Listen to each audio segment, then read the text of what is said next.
Hola, ¿qué tal, queridos creativos? Bienvenidos a Dalia Creativa. En esta ocasión te comparto cómo hacer de una manera muy fácil y con un tubo de cartón de 5 centímetros de ancho esta hermosa rosa realista en organza, con tan solo 18 pétalos. La forma de hacer los pétalos es muy fácil y creativa.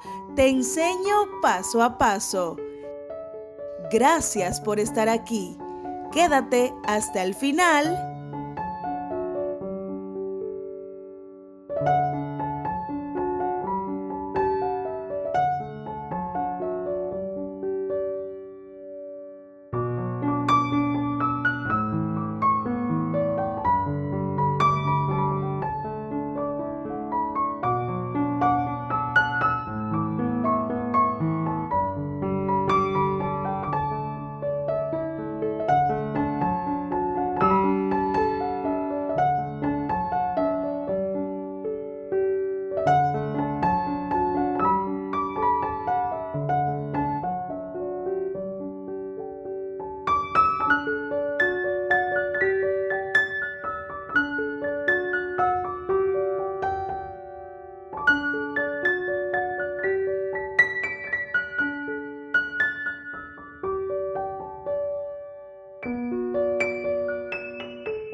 En este momento te invito a darle like a este video, comentar, suscribirte, compartirlo.